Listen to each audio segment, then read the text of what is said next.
All right, time now to welcome a man who is not only living his best life as a true professional, but he's doing that as a retiree. I'll explain. This gentleman is truly a man of the world. He's a veteran, a boxing referee, and a judge. And to top it all off, he has the goatee that I've always wanted to be able to grow. This man is no other than Robert Hoyle of the Nevada Athletic Commission. How you doing, my man? I'm doing great. I'm doing great, Bryan. Thank you for having me tonight. Yeah, no, I appreciate it. I appreciate it. Hey, let's get right into it. Now, you've been with the Boxing Commission for what, like 20 years now? Going back to the early 90s, The like early about 90s. 1991. Yeah. Oh, wow. So I don't want to date you, but Oh, it's okay. It's okay. I'm comfortable in my skin. as you should be, and the goatee, which always looks good. So Thank you. my first question would be is how did you get into the Nevada Athletic Commission? To get into the most difficult commission there is, it was purely by luck and just being in the right place at the right time. And I just so happened back in the day, I used to do a lot of special events at Caesar's Palace. And just happened to bump into the commissioner at the time was Mark Ratner. And he just approached me and asked me if I wanted to come on as a boxing inspector. But you went from inspector to judge to referee? So yeah, that was the pathway for it. So I worked as an inspector for about 10 years. But you also became the first man ever in the Nevada Athletic Commission to be a judge and a boxing referee, correct? Yeah, yes. Last year I was licensed as a referee, which is to me the probably one of my greatest achievements in boxing, to be a licensed referee here in the state of Nevada. And last year I started and I held both my boxing judge's license as well as my referee's license. Man, that's a monumental occasion. I mean, the first time to have anyone that can ever be licensed to be a judge and a referee. How does that make you feel to know that you accomplished such a goal to be the very first one? You feel like you're the luckiest man on earth. It's one of those things that, most officials in Nevada are licensed as one or the other. Some states do both. But I really appreciate the opportunity that I was given to do both. Do you have any idea like how many fights you've actually judged just around the world? I know it's 500 plus. That's Wow. what I do know. I've done fights all over the world on 6 out of the 7 continents. What has been one of your favorite atmospheres that you have been involved in? I do remember, back in the day, some of the big heavyweight fights back when Tyson used to fight. Some of those fights were very electric. But I would tell you this, I did a fight once in the Cayman Islands, and the promoter set the ring up on a beach. Um, there really is no better backdrop. I mean, you have the ocean and the beach, and everybody sat around the ring at the beach. It was surreal. Wow. Wow. Did you have some sandals on? Sandals were provided by the promoter. You're a person that I really could have talked to during Black History Month because when you became a judge with the Nevada Athletic Commission back in the 90s, the early 90s, you were the first black man to ever become a judge, licensed judge here in the state of Nevada. Yes, that's what I was told. I was the first licensed black male judge. Yes. Something like that has to make you proud, your family proud. I guess when you heard that news, how did that make you feel? Because I was shocked when I heard that myself. I don't think I even had time to feel it because of the responsibility associated with working in Las Vegas. My goal then was to really learn my job because, especially now, being a judge is a highly critiqued position. And everything you do, say, breathe, it's all being tracked and monitored online. And, my goal back then was really just to try to become the best I could be. I've seen pictures of you with Hulk Hogan, Mike Tyson.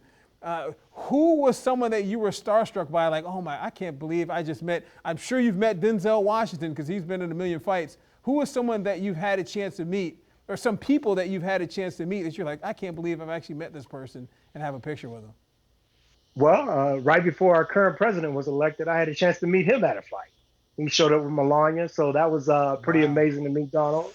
Um, I've met every star and every sports star I've ever wanted to meet at a fight. They Everyone all that you've come. ever wanted to meet? Everyone. Michael Jordan. Bless his soul, Kobe Bryant. Yeah, I seen him at fights. Um, I'm trying to think of you named somebody. I mean, the Black Panther. I think I sent you a picture of that. Yes. How about Uh, Halle Berry? oh, several times. Halle Berry, This J interview, Lo. this J interview Lo's is a done, big box. Robert. This interview is done. Hey, those are no buttercups. Let me tell you that. They're tough ladies. No, I know. She trains, I believe, in MMA, from what I've heard. Yes, yes, and they know a lot about boxing. Just like with Rosie Perez. I mean, she'll sit down with you at ringside, and she knows the boxing game. Yes, I've actually met Rosie Perez myself. But um, wow. Okay, so uh, obviously you've met Denzel. Everyone that you've ever wanted to meet. I can't believe Barack Obama. You met the former president. I didn't meet him at a fight, but when he was running for office years ago, I met him at Cashman Field when he was out doing his thing. When I used to work, I used to do a contract job for Metro, and I was out there working when he came out doing his campaigning. Goodness gracious. Now, I remember you showed me this years ago, but do you still have many of those pictures? You had a really big book full of pictures of folks that you had met. Have you transferred a lot of those online, or do you still have the big photo album? Well, unfortunately, I don't do anything online. So yes, I still have old school photo albums. When my friends come over, they laugh at me because they have to flip through the pages, and none of the pictures enlarge when you pinch them. None of the pictures enlarged when you pinch them. I got you. I got you. No. So, with this being said, you've seen how many wonders of the world? I think there's 7 wonders of the world. I saw the Stonehenge, Leaning Tower of Pisa. You've been there. What are some of the places that you have not been to that you would like to travel to, and possibly get there through boxing? Uh, you know, that's a really good question. I've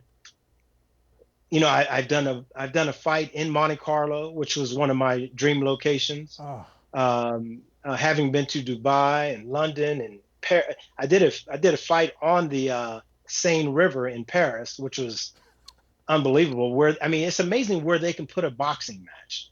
yes. I've done fights all over Germany, in Mexico. I mean, from top to bottom in Mexico, South America, Buenos Aires.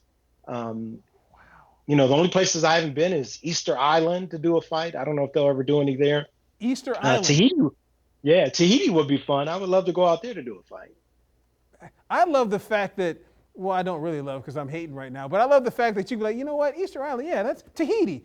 That's a place I'd like Yeah, to go. And that'd sometime be a that's place. going to happen for you. Well, Tahiti, I noticed online. I've noticed they're starting to do fights over there. So, who knows? Maybe I'll get lucky enough to, that cream will rise up and someone will say, hey, let me use this guy for one of my fights. And see, that brings me right to very good segue for me. How does it happen where obviously you live here in Las Vegas, you start in Las Vegas, you're commissioned here in Las Vegas, but you're also commissioned in different states in the country and internationally. How does it happen where you get called to fights, say in New Zealand? Does someone call Las Vegas and say, hey, we need a judge, or do you have an agent? How does that whole thing work? So, as an independent contractor, I belong to 4 of the 5 sanctioning bodies. So the World Boxing Organization, the World Boxing Association, the International Boxing Federation, and the International Boxing Organization, the IBO. So what they'll do is they'll go through their list of officials, and if you're lucky enough to come up on the short list, they'll contact you to see if you're available. And if you're available, off you go. And being that you are an independent contractor, I'm assuming, like say the IBF or the IBO, they, hey, here's your ticket, here's your hotel, and everything else, or is that something you do up front you do individually as an independent contractor, and then you just receive whatever check you receive? No, no, no. It's definitely a little bit more organized than that. So when I am selected, what the typical layout will be is someone from the promotion will contact me to find out my where I live and where I want to fly out from, and copies of your passport and things like that. And then from there, they'll make your travel arrangement. They'll set up your hotel arrangement, and basically you just got to get there safe and sound and with a good, clear mind, and be prepared to go to work. Wow. Okay. That's amazing.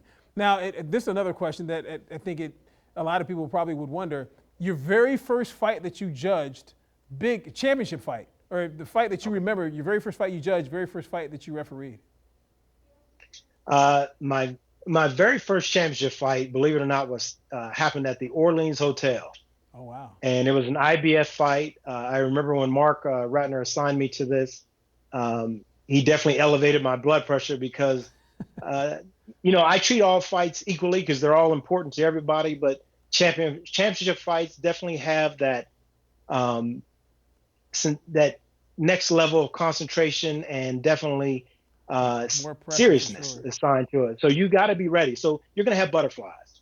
And this fight here went the distance. And during the fight, matter of fact, one of the fighters got his entire tooth knocked out. Now, Wow. still to this day, I've never seen a fighter get his entire. I mean, I saw the root and everything fall out of his head. Wow. Yeah, Wow. Yeah, that's not good. It's not, right. And then as a referee, 10 years ago, I did a fight in Mexico. Um, and the funny thing is, so they brought me in to do this fight. The champion was fighting in his hometown, which as an official can be challenging because you can't be biased. You have to keep it clear and fair for both fighters. And they brought in this kid from I'm gonna say Nicaragua came in the fight, and these guys were like, I want to say about 105 pounds, oh wow. and they threw punches like heavyweights because I could hear them. And the kid from out of town knocked out. Well, I ended up stopping the fight because he hurt the guy so bad I had to stop it. And in this kid's hometown where he lost, even the crowd had to applaud it because they knew he had taken too much. Wow, that's good. And that begs the next question. Have you ever felt in danger in a sense because, you know, had a judgment for a particular fighter that was on the road somewhere and the environment was somewhat hostile, or you thought, oh my goodness, I'm involved in some kind of controversy in some other country where sometimes they take it a lot more seriously than they do here in the States? Right. I have not personally, but I have friends that have dealt with situations, riots breaking out Wow. at fights. It can be tough. It can be tough when you're traveling on the road. But no, I have not experienced that. I do my best to try to see the fight as somebody in the last row. I hope that every time I judge a fight, that majority of the crowd who's not really just so um, rooting for their particular fighter can see it fairly enough and say, you know what, that was the right score. And even like as a referee, if I had to step in and call a fight or just going through round by round, then I'm being fair. My goal is just to be fair because the justice of the sport is in my hands. I have to be fair about the fight. That makes sense. That makes sense. So with that being said, have you seen, I guess, how does it make you feel when you see, like, say, a fight that's in New York, a fight that you're not even a part of, and do you have a lot of empathy and compassion? I would imagine you do, for someone that goes through something like that goes through a real controversial decision and their name is dragged through the mud, that sort of thing, something that happens, if you see something in Australia, just wherever. I mean, the kind of empathy, because you guys have a professional bond, I would assume. And we do. And I'll tell you, if I see a judge or a referee going through a tough moment, I'll reach out to them. Just like other officials will probably reach out to them as well. But just to let them know, hey, a dark day, and in officiating, dark days come for all of us. Let me tell you, no one is immune to it. You can go for years, but sooner or later, a dark day is going to come your way. And hopefully, you're close to a group of, you have a good core close to you where you can at least rely on them to support you and help you get through it. I got you. I got you. Now, have you been on network television and done like HBOs or any of that kind of stuff before? Because I mean, a lot of referees and judges are almost, and especially nowadays, are stars. I mean, I've seen you at fights. You dress like a star, but I mean, do you get autographs and all that kind of stuff? Is that something that kind of comes along with the job? Do I get autographs Or from do you folks? do you need do people ask you for autographs and pictures and all that kind of stuff? Oh yeah, yeah. They'll ask me. As a judge, you're not really as recognized as most, unless you've been around for a number of years or there's been some reason. I was lucky enough once to appear on HBO 24/7 for Marquez Pacquiao 3, Oh where they wow. interviewed me on my score, and So that was nice. That was nice that I was allowed to do that and speak to what I saw in that fight, because that was a tough fight to score, and those guys always kept it close. Um, but Yeah. yeah, as far as the fandom part, yeah, I love the fans. I want them to keep coming out and supporting boxing, and so if they ask me for a picture or autograph or whatever, yeah, I go out of my way to make sure that they're happy. Ah, that's guy. And when television guys come your way and ask to do interviews with you to talk about a bunch of stuff that people have no idea about, you're very gracious in that manner as well. I appreciate that. Thank you, thank you. Well, Brian, I got to say, I appreciate you keeping sports alive here in Las Vegas. I mean, this is becoming a huge sports town, and what you're doing not only helps me do what I do, but it gets the word out there. I'm sure there's a lot of fans that really want to know, what goes through the mind of a judge, what goes through the mind of a referee. You're giving them that opportunity, and this is just boxing. I know you deal with football and hockey, and who knows what else you'll be dealing with here in the future. Man, thank you very much. I appreciate that. I appreciate that. Coming from Robert Hoyle, the man who works in the fight capital of the world, who has seen the world via boxing, via traveling with the Air Force, I appreciate it. Thank you very much for coming on with me, my man. Thank you very much. Ah.